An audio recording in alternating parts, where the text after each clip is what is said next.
મોદીભાઈ હતા ત્યારે આવીને કહેતા, પણ ઈ વયા ગયા. વિકાસને અહીંયા જન્મ તો આપતા ગયા પણ વયા ગયા ગુજરાતમાંથી. હવે તો સુધરી જાવ. અને ઈ ઝોલો લઈને ગયા છે. ઝોલો લઈને ગયા છે ઈ શું કરવા? દેશની સેવા કરવા માટે. ગુજરાતને ખાડે નાખ્યું. એટલે ઘણા વિકાસને ગોતતા હશો. ગોતો જે આજુબાજુ છે વિકાસ, જરાક નજર તો નાખો. કઈ હોય તો કે હંતાડો હોય તો ખબર પડે. દઈએ આપણે કે વિકાસ આ છે, ગુજરાતને કહીએ. નહીં જડે. આ વિકાસ મોદી સાહેબના ઝોલામાં દેશ વિદેશમાં ફરે છે. આ એ વિકાસ છે. આ એ વિકાસ છે કે જે નેતાઓના બંગલા બનાવે છે. આ એ વિકાસ છે. આ એ વિકાસ છે કે જે આપણા માથે દેણું કર્યું અને આ નેતાઓએ એના ઘર ભર્યા. એ વિકાસ છે. હવે તો જાગો, હવે તો જાગો. આ વાત કહેવા માટે આવી છું. એ તો ફકીરની વાતો કરતા ગયા.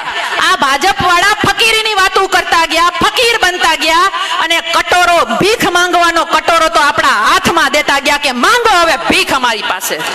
હજી નહીં જાગીએ? દરેક વસ્તુમાં રોડ રસ્તા ખાઈ જાય, રોડ રસ્તા સરખા કરવાની ભીખ, ઘેડ બચાવો માટે ભીખ માંગવાની, માતાઓ બહેનોના ગળા રોડ ઉપર કપાઈ જાય એની રક્ષાની ભીખ માંગવાની, યુવાનોના પેપરો ફૂટે છે આ પેપરો ના ફૂટે એની ભીખ માંગવાની, નોકરીની ભીખ માંગવાની. હવે તો પાયમાલ થઈ ગયા. હવે આપણી પાસે કાંઈ નથી સિવાય આ વોટ. વાસ્તવિકતા છે. રાજકારણ કરતા થવું પડશે તમારે. અને જે ભાજપ વાળા એમ કે છે ને કે અહીંયા બેઠેલા બધા રાજકારણ કરવા નીકળ્યા છે, એને મારે કેવું છે તો તમે હું ડમરું વગાડવા નીકળ્યા છો? હે? ડમરું વગાડવા નીકળ્યા છે?